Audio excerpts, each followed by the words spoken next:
Good morning. Uh, thank goodness that he didn't actually read that whole thing, because it's a long list. It doesn't necessarily mean that it's a great list. It probably just shows how old I am. So now it's difficult to figure out how should one start a conference. I'm the first speaker. So what should I say? Should I say everything is fine? Or should I say everything is terrible?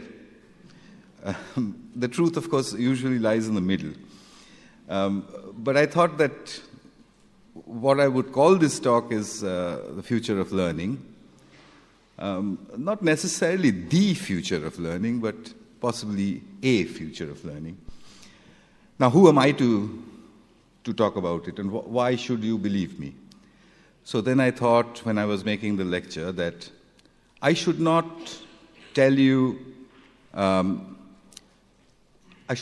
things without justifying why I think they are true.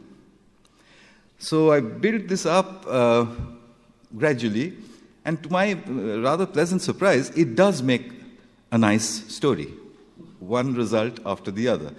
So let's. So this is just going to be a recounting of a whole set of data, really, saying something about children. So that, of course, you know what that is. It's a school. If I asked you from which year this photograph is, well, you know this much, that it must have been taken after photography was invented. But not much more than that.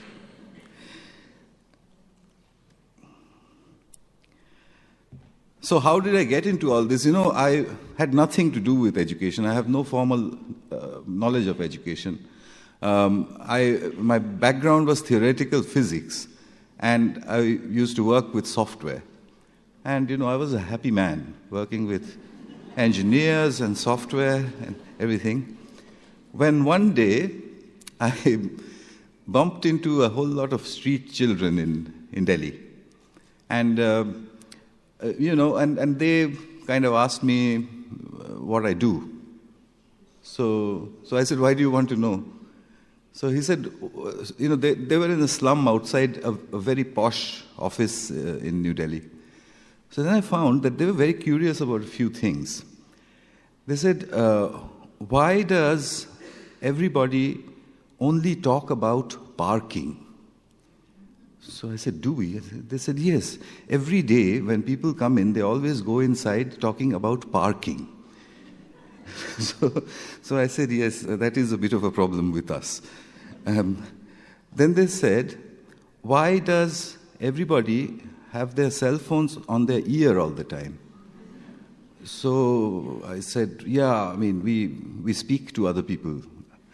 So they really couldn't figure out very much. So then I asked them, have you ever worked with a computer? And remember, this was 1999, so they said they hadn't even seen one. So then I said, I'll give you one. And then I couldn't figure out how, because how would I give them a computer? So they said, we can't go into your office because the guards will stop us. So I said, I'll tell you what I'll do. I'll break a small opening in the wall and I'll push the computer through it, which is what I did. So it looked a bit like an ATM, about 3 feet off the ground. I purposely put it 3 feet above the ground, and there was a touchpad stuck to it. It was running Microsoft Windows, and it had an internet connection. Nothing else. So as you can see from that picture, they couldn't quite figure out what it was and what to do with it. So they asked me. They said, what is it? And I said, I don't know. And then they said, can we touch it? And I said, well, if you want to. And then I went. So I had no idea what would happen. I went and I was doing my work. About 8 hours later, some of my colleagues came back and said, those kids, they're browsing and they've opened Microsoft Word and they're painting pictures with Microsoft Paint. So I said, what? But do they learn any English? No, they don't know any English. They've never seen a computer before. So what's going on then? So one of my friends said, look, there's no magic in this. It's very simple. Those kids must have been, scratching their head and wondering what it is. And one of your students must have been passing by. And they just said, well, I'll show you. Here's how you use it. And that's how it happened. So I thought, well, this is a very plausible explanation. But I must check. Therefore, I took the experiment outside Delhi. I took it far away into a little village. And in that village, there was, practically nothing. Certainly, there was no chance of a passing software professional passing by, So I put the computer in the wall over there, and I went back about 2 months later. There was no place to stay. And I found children playing games on it. And when they saw me, they said, oh, you've come back. We need a faster processor and a better mouse.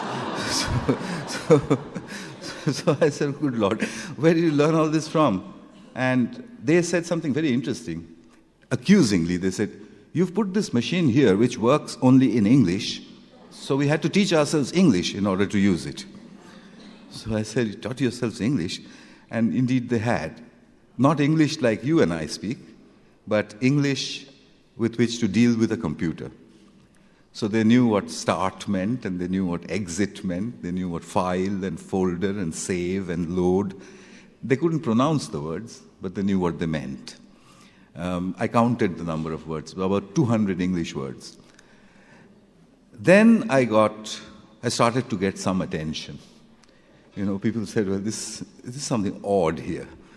And I got some money from the World Bank, and I repeated that experiment to see that it is statistically significant, that it will happen everywhere, all across the length and breadth of India, then Cambodia, and South Africa. And we got the same results. So here's a quick look at those days. That's the first day at what got called the hole in the wall. On your right is an 8-year-old boy, and to his left is his student. And he was teaching her how to browse. In the plains of northern India, in the desert,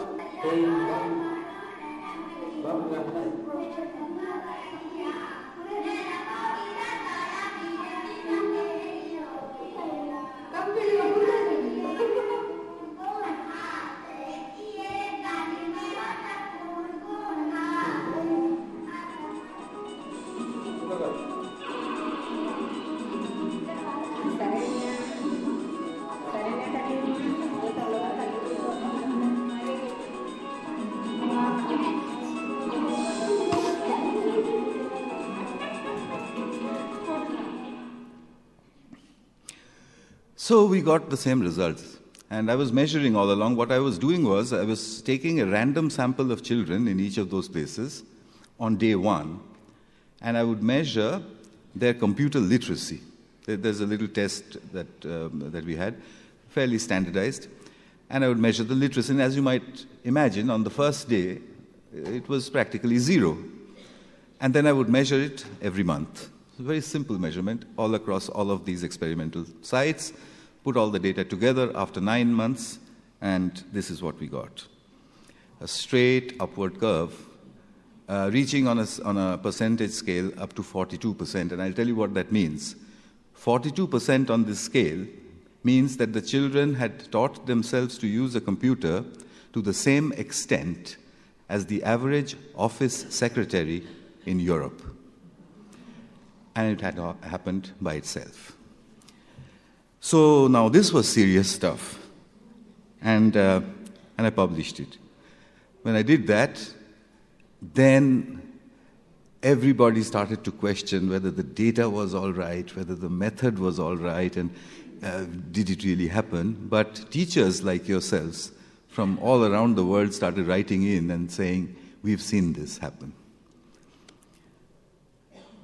So the conclusion of those years was that groups of children can learn to use computers and the internet by themselves, anywhere, in any language. It didn't matter who they were.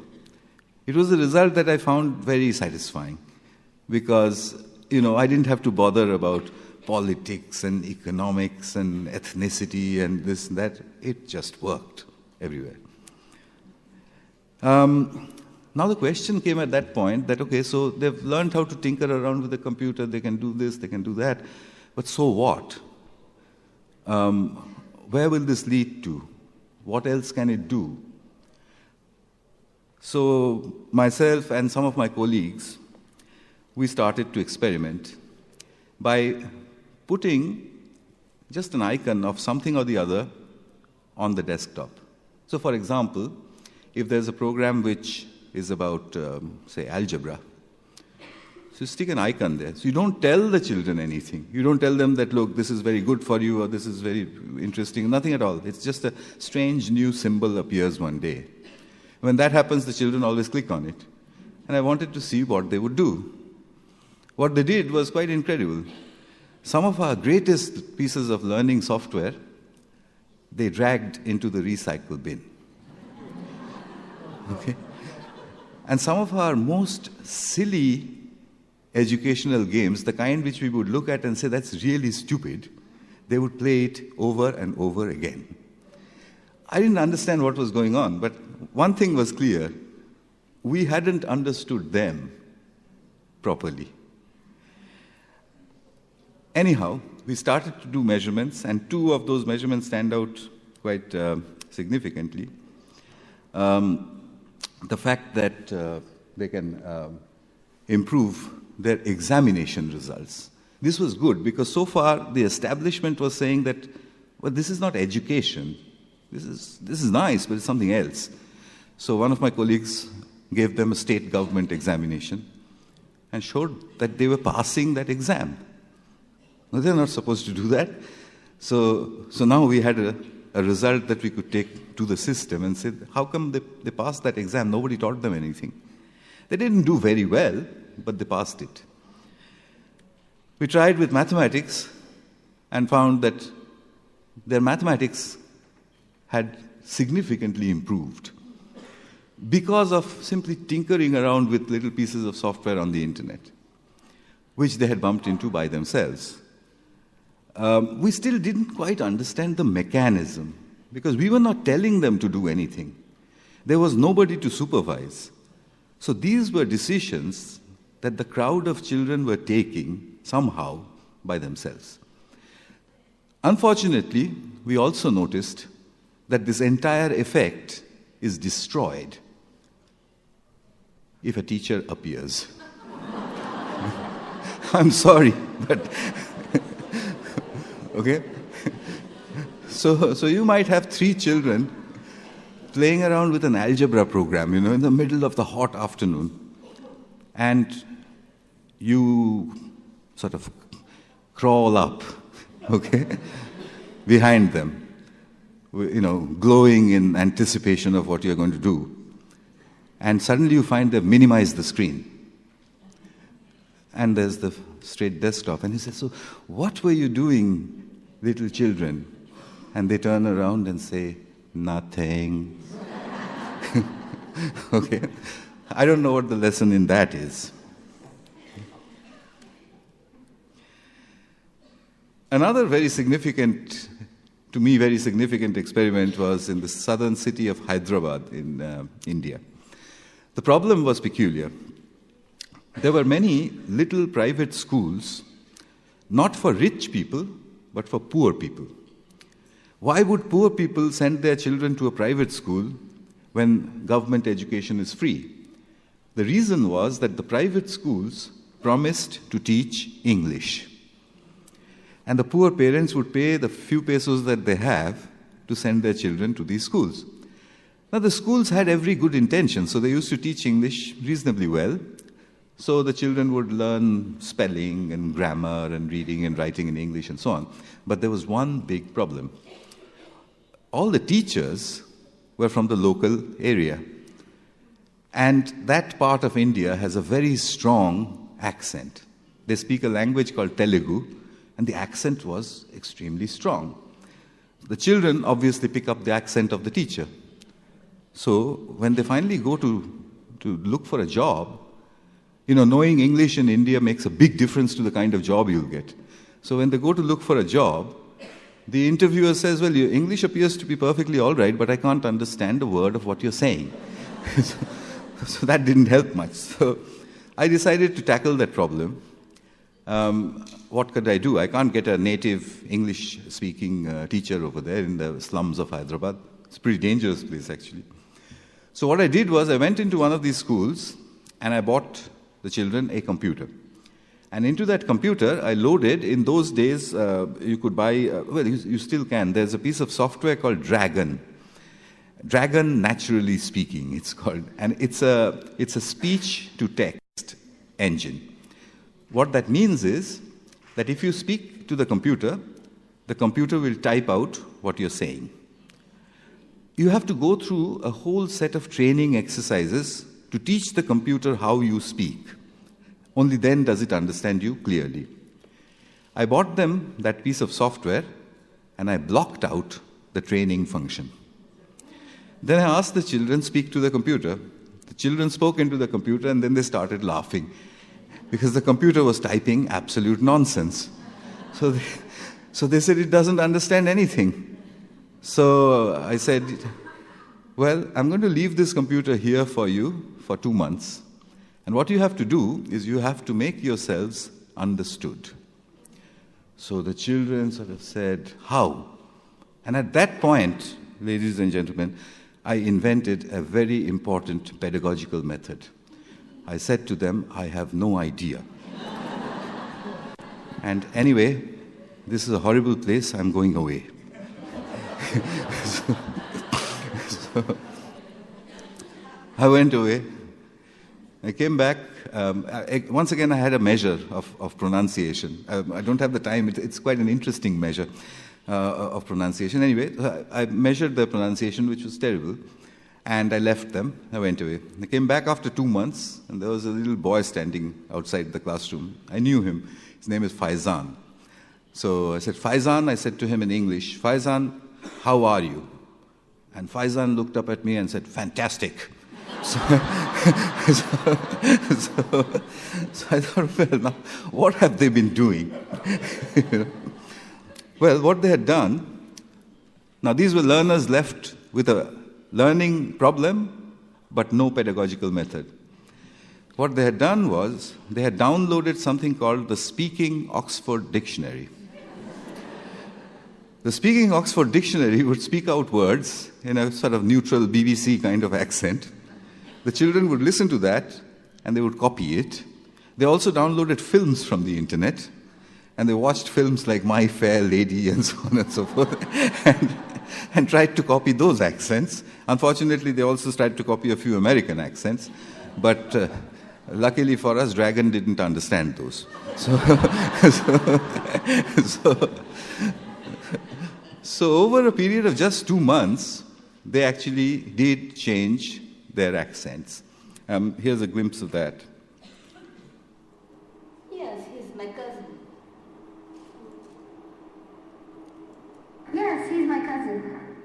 Yeah, he's my cousin. This is comparing each other's voices. I'll show you just one girl and a period of 2 months, just to give you an idea that it doesn't change magically. It's not as though they start speaking very clearly, but you'll see the difference. Here is, okay, firstly, the results themselves. I had a control group in another place which wasn't doing all of this. So at the beginning, you can see the two are equal. At the end, you can see that big bar, the huge jump in pronunciation. So anyway, that's all technical stuff. But here's this girl in September of 2002. As he came within sight of the room number, Shyam instinctively slowed down, held his breath in the hope of hearing some noise the stranger might make. Then begged for people. She hadn't started yet, so you see what I mean about the accent. Okay? All right. Then January. I had been looking at suffering from the wrong end. You don't become a better person because you are suffering, but you become a better person because you have experienced suffering. We can't appreciate light if we haven't known darkness, nor can we appreciate warmth if we have never suffered cold. These children showed me that it's not what you have lost that's important. What is important is that what you have left. So, significantly different. As a matter of fact, for those of you who live in English-speaking countries, some of you may actually know this girl because she's now 23 years old and she works for a call center, so she might have tried to sell you a credit card in very clear Oxford English. So we published. And this one attracted a whole lot of attention, particularly from English teachers who said, oh, does that really work that way? But it really does, but you have to remember, you have to buy not the expensive speech-to-text, because expensive speech-to-text understands all kinds of accents. Okay? You have to buy the really cheap one, and you have to block out the training function. Then you get the improvement. So, at this point, we came to this conclusion that groups of children, groups is very important, groups of children with unsupervised access to the internet can learn enough to improve their language skills, their examination performance significantly. Now it was getting very serious, the whole thing. It was no longer about children just fiddling around with computer games. Something else was happening as well. Around this time, I came to Newcastle, and I came to Newcastle in the UK because of an interesting development. A colleague of mine who works with private schooling for the poor, James Stooley, got himself a large research grant to improve the quality of schools in poorer areas in India. So he called me and said, you're the man who does this kind of work, so you come, you do this work. So that's how I landed up in Newcastle. Having landed up in Newcastle, I made a similar presentation to our academic faculty about the results up until then. And the faculty said, it's very interesting what you've done, but you may be overstating your case. Are you trying to say that children can learn complicated curricular things by themselves standing in a street corner? And I didn't have an answer to that question, so I designed an experiment. I designed an absurd experiment. The experiment was, can 12-year-old children in a city in South India who speak Tamil and not any English teach themselves the biotechnology of DNA replication in English from a street-side computer on their own? And I thought, what a fantastic social science research question this is. I'll test them. They'll get a 0. I'll give them some time. I'll come back. I'll test them again. They'll get another 0. I'll go back to Newcastle and say, we need teachers. So off I went to India, looking for a village. I found a village. It was called Kalikuppam. Kalikuppam, as you can see, has very little in it. Well, almost nothing, actually. So in Kalikuppam, I had earlier built 2 hole-in-the-wall computers. So into those computers, I put in some downloaded material on genetics, DNA replication, genetics, the human genome, viruses, that sort of thing. Just plain, straightforward material off the internet. The children obviously came running when they saw me and said, what have you done? Have you put in a new game? So I said, no, it's not a game this time, but it's something very interesting, but I'm afraid it's also something very difficult. So I don't know what you're going to do with this. So that's a very nice line to say to children before going away. So I used my pedagogical method and went away. So the children went to the computer and said, this is full of big English words. It's got chemistry inside it. How on earth are we supposed to understand anything? So I used my method. And I said, I don't know. So I went off for a couple of months. I had pre-tested them, they'd got a statistical 0. I came back and the children marched in, my experimental group marched in looking very quiet. So I said, well, so they're very, very quiet again. So I said, what happened? What did you do? So they said, we have understood nothing. So I said, well, no harm. It is very difficult, so I'm not surprised. But how many days did you try before you gave up? 12-year-olds don't like the word gave up. So they said, we haven't given up at all. We look at it every single day. So I said, you stare at these screens which you don't understand at all every single day for 2 months, whatever for. So one little girl raises her hand. She was 12 then. And she says to me in broken Tamil and English, she says, apart from the fact that improper replication of the DNA molecule causes genetic disease, we've understood nothing else. So that was my introduction to what children mean when they say we've understood nothing. Okay? The bars that we keep for children to measure their performance are far lower than the bars that they would set for themselves if you let them. Okay? They set incredibly high goals.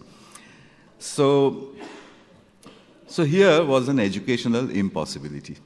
From 0 to 30% in 2 months in the tropical heat, in a language that they don't know, in a subject that was 10 years ahead of their time. It just couldn't have happened, but there it was. But I couldn't go back to Newcastle with these results. You know why? Because 30% in the Victorian educational system is a failure. They had failed. How would I make them pass? Where am I going to get a teacher from in Kalikuppam? I couldn't. But what I did find was a 22-year-old girl, an accountant with a local NGO. And she was a great friend of the children. So I called her and I said, look, you've got to do this. You've got to teach them a little more biotechnology. She says, absolutely not. I didn't have any biology in school. I didn't have any science in school. I have no idea what they do under that tree over there with the computers looking at these awful diagrams. I can't help you. So at that point, simply because I had no choice at all, I told her, use the method of the grandmother. So she said, what's that? So I said, go and stand behind them, and every time they do anything, you just say, wow, that's fantastic. How on earth did you do that? Can you show me the next page? What does that mean? And so on. So she did that for 2 more months.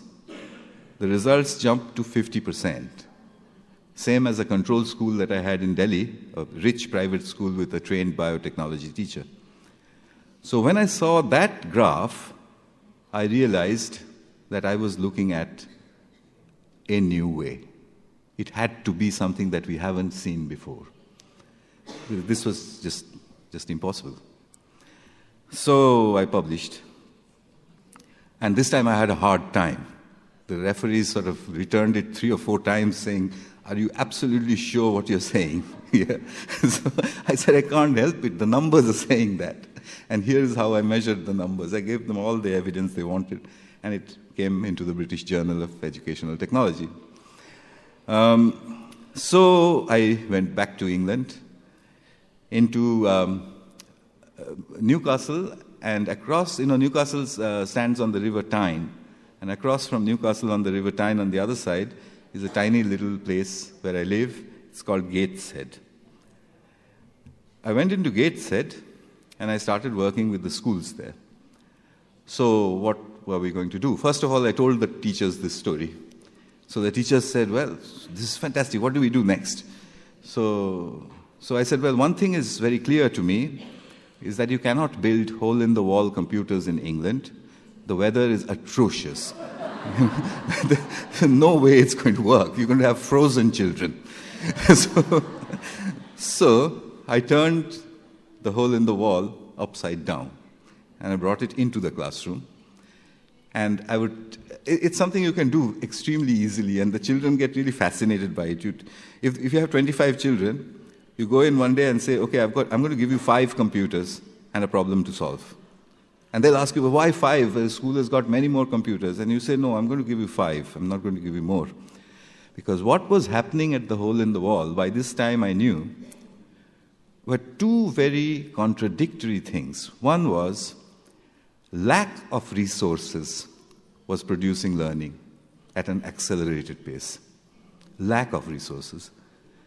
And secondly, I used to think that, look at what a fantastic thing these children have done in spite of the fact that there was no one there to help them.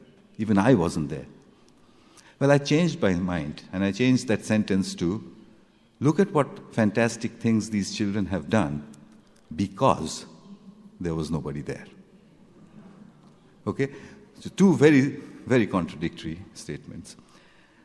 So among the first experiments I did was to take 10-year-olds and get them to read 5 or 6 years ahead of their time. Reading is measured in key stages. So suppose you have a group who's reading at key stage 2. So I would go into the class and I would say, listen, guys, we're going to do an experiment. I'm going to give you key stage 6. So the kids would say, oh, key stage 6. And I'd say, yeah, key stage 6, the stuff which 16-year-olds read. And you give it a shot. You read it and you answer the questions at the end of it. So they would say, how? So I would say, use your computers. We can use Google, we can use the computers. I said, yes, you can. All right. Can we talk? I said, yes, you can talk to each other. Because there are only 5 computers and there are 25 of you. So you have to talk. You can walk around. You can do what you like, but just read that thing for me. And they read.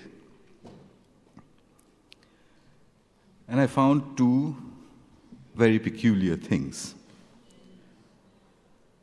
If you give them something easy to read, they read individually better than they read in groups.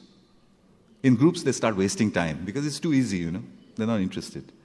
If you give them something really hard, there's a stark difference between how the groups read and how the individuals read. Okay? Yesterday, I went to Gabriel's school, and I was talking about this, and Gabriel went, he sort of went all the way. We got hold of a group of children who were reading at approximately, let's say on a 1,000 scale, they're reading at about 600 and something. And I was, going to suggest let's give them, 800 or something like that. Gabriel went and gave them 1,100. Okay? So that's incredibly hard. And, we just said, go ahead and read that. I explained to them what we were trying to do, that it's an experiment. And they did. And they read, I think, about 6 years ahead of their time.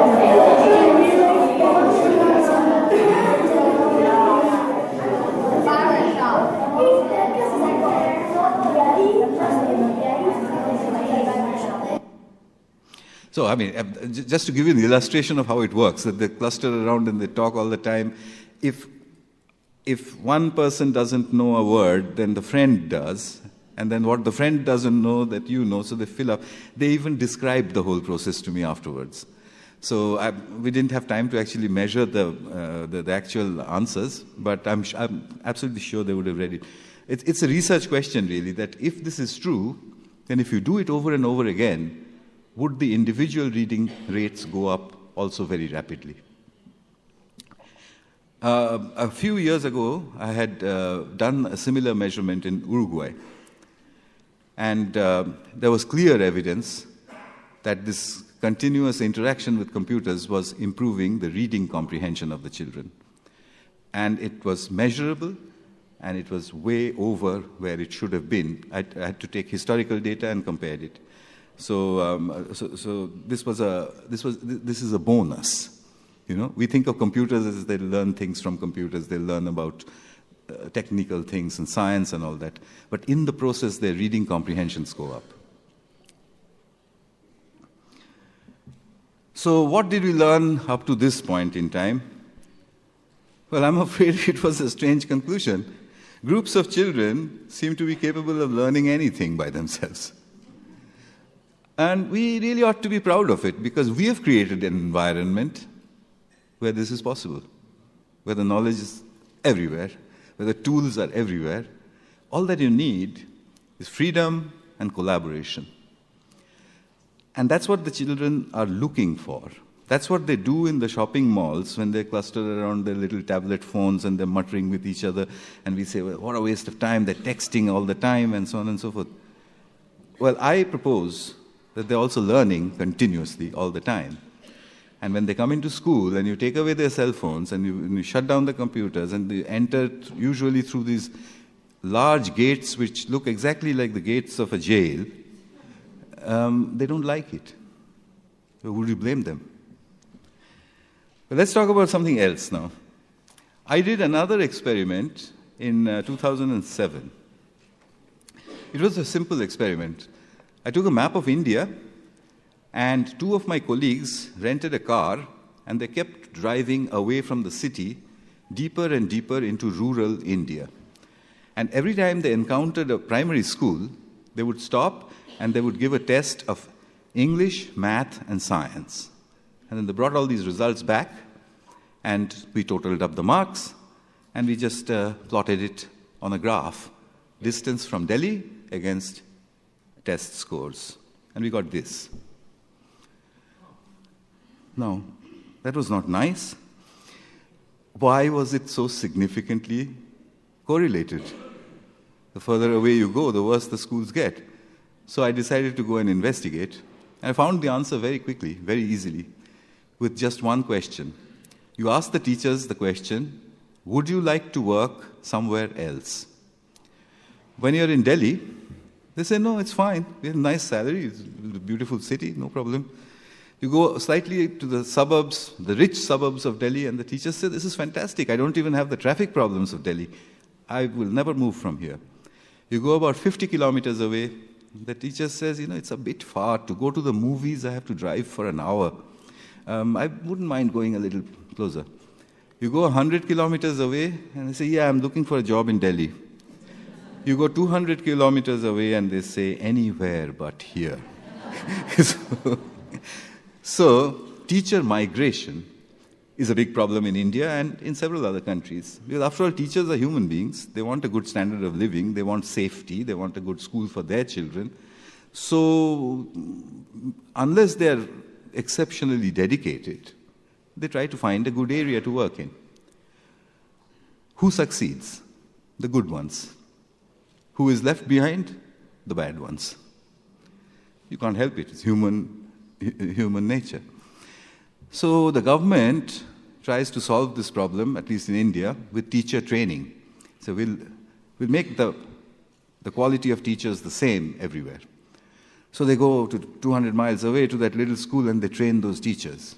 The teachers become really good. What do they do next? Take a job in Delhi. So it doesn't solve the problem. Anyway, I thought, well, here's a developing country problem. In the UK, we won't have this problem. Because, firstly, it's a small country, it's a developed economy. I'll get no such result.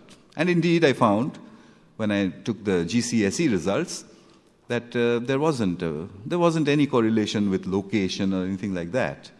But then, there were good schools and there were bad schools. There were some good results and there were bad results. So why were there these poor quality results? I started looking for correlations, and I found a correlation very quickly. This is northeastern England. The GCSE scores plotted against a number which I have to explain. It's plotted against what is called the density of council housing. Council housing is free housing provided to people who are unemployed for some reason or the other. The reasons are often alcohol, for example. These almost free housing areas, there are some places where you have a few of them and some places where you have lots of them. So if you take the density of council housing and you plot the GCSE scores against it, you get the same curve as you get in India. So then I thought to myself, wow, I should call this remoteness. In India, the remoteness was geographic. In the UK, the remoteness was socio-economic. what other kinds of remoteness exist. And I started looking from country to country, and I found that there are many kinds of remoteness. There is religious remoteness, there's ethnic remoteness, there's racial remoteness. And in each of these cases, the good teacher moves away, leaving the poorer ones behind. So what do we do about this? We've got to find a way. Well, the only thing I could think of was that there are two things. I mean, we know that people avoid places that they don't like and go to places that they like. But there are two other things, other than human beings, who don't behave that way. The internet and computers behave exactly the same way, whether it's a poor area or a rich area. So what does that mean to us? Anyhow, I published this and I got a lot of support this time from Australia, where they said, this is the problem we have in the outback. You know, the further away you go towards the outback, exactly those same curves start to appear. So school performance is usually below average statistically as you go to remoter areas. So by this time, I was trying to figure out what to do. And back in England, the experimental results there were enough results now to try something new. Along with a teacher colleague of mine, we decided to try out what is now called a self-organized learning environment, which is what the hole in the wall actually turned out to be. It was a learning environment, the computer and the internet, and what was happening there was self-organized. Can we do that inside a classroom? And we found, yes, we can. All that we have to do is to make the classroom more chaotic. Okay? And that, as you know, as teachers, is the easiest thing to do, to make a class chaotic. We just have to step out for a bit. And if before stepping out, if you tell them, do what you like, then that helps. Okay? The only thing that you have to... So I literally did that. I would go into this class and say, we're going to try a new way of learning. Here are 5 computers. You can do what you like with them. So can we play games? I said, yeah, do what you want. You know? And, you can talk, you can walk around and so on. But just don't make so much noise that Mrs. Steele, the principal, throws me out of the school. So that was the only instruction I gave. They invented a way to do that. They would elect what they in England called a police officer. Yes. So we made him the police officer, and we said, if there's too much noise, Sugata is going to get kicked out of the school. So you make sure that there isn't. Okay. They wanted me to do more of this, and every time I'd come back, they would give me something really surprising. Guess what we found today? And blah, blah, blah. I also realized that you can trigger off a chaotic situation like this if you leave behind a question, like I had left in Kalikuppam. It wasn't a question about genetics. It was a question about, what is this? And that's all. And then it sparks off a spiral of learning. So I did this for several years, and the school results started to improve. But my real victory, which I'm very happy to announce, is that in England we have a body called Ofsted. And Ofsted, Ofsted is a fearful thing. I mean, it makes people shiver and when they think of Ofsted, and they send inspectors into schools and things like that. Well, last year in December, Ofsted published in one of their reports, they said, we went and checked a school in northeast England and something has happened there. Because the children seem to be way above where they should be. And when I read that, I said, yes, Ofsted, okay, that's it. So at that point in time, the BBC landed up. And Sugata's new teaching methods have now also arrived on these shores. The lessons learned from his very first experiment in India with hole-in-the-wall computers are now being applied to schools in Gateshead. Stephen? Bonjour. Bonjour, good. So the process is that you take a group of children, you ask them to make groups of 4. Each group of 4 is allowed to use one computer with an internet connection. And then you trigger off the system with a question. That question is absolutely critical. What I want you to find out for me today is, where does language come from? I don't know. I don't know the answer. Where are you going to start looking? Where does language come from? Some scientists say that language is the very thing that makes a human.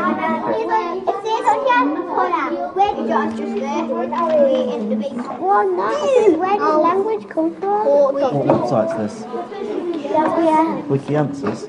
Would it not be easier if the teacher just told you where language came from? No, because then we won't be learning anything for ourselves. Like when you get a hard question, and if you find it out, it makes you feel much older. Do you? That's what you feel about 9.5? Yes. What does that mean? And Scott, that's a lot of stuff. Anyway, I'm here, so there's no point in you looking at me on this. But you get the idea. So what you do is you give them this, and every now and then they'll come charging back to you and say, "Ma'am, see what I found," and so on. And then you have to use the granny, the grandmother's method, and say, "My goodness, I couldn't have done that." And that's all it takes. And you can let it happen. So the big difference is that you don't make the learning happen. You let the learning happen. Around this time, after that BBC show and so on, I started to get these calls from newspapers to say, can you explain the work for our lay readers and so on. So I took that opportunity to put out an appeal. The appeal was that if you are a British grandmother and if you have broadband connection and a web camera, then can you give me an hour of your time every week for free? And in 2 weeks, I got 200. At the moment, there are 600 grandmothers. I know more British grandmothers than anyone else that you know. They form what is called the granny cloud. Okay, the granny cloud can be used by Skype to send them into classrooms where otherwise teachers won't go. Some of them are teachers with 40, 50 years of experience, retired teachers. I can send them to areas where they wouldn't dream of ever getting a teacher like that. And I tell them, don't teach, just converse. Okay, here's what it sort of looks like. So it's again published. We call it remote presence, the ability to beam teachers into other places. Well, here, take a look at this bit.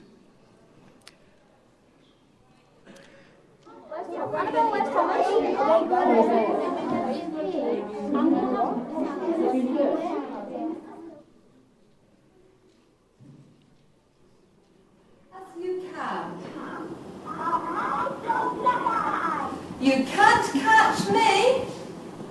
You say it. You can't catch me. I'm the gingerbread man. Well done. Very good. So again. And then you can do it backwards from India to UK. The word Durga in Sanskrit means a fort or a place which is difficult to... We went into Google and we typed in We went into Portal and we typed in Leonardo da Vinci. Wonderful.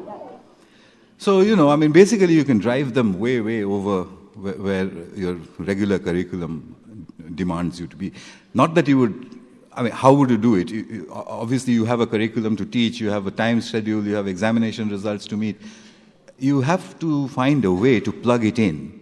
And that's what I'm experimenting with in England right now. Actually, both in India and in England. I'll talk about it later on. At the moment, just to summarize, you can take self-organized learning environments. You can put in a Skyped-in teacher, in which case all you need is a supervisor who is not necessarily a teacher, who just maintains, looks after health and safety. Could we send education in that form into places where it's either too expensive or too difficult or whatever? Secondly, could we use the same methods inside a good school? Because in the hands of a good teacher, a self-organized learning environment just flies. You'd be surprised. I would strongly recommend that you try it. So I'm trying now, for the next 3 years, I'm trying a project which I'll talk about later, to put the self-organized learning environment together with the Granny Cloud to create, for the lack of a better name, a school in the cloud. A school that's heavily dependent on the internet and on remote technologies. I don't know what I'll get. If you call me back later, 3 years later, I'll tell you. Thank you very much.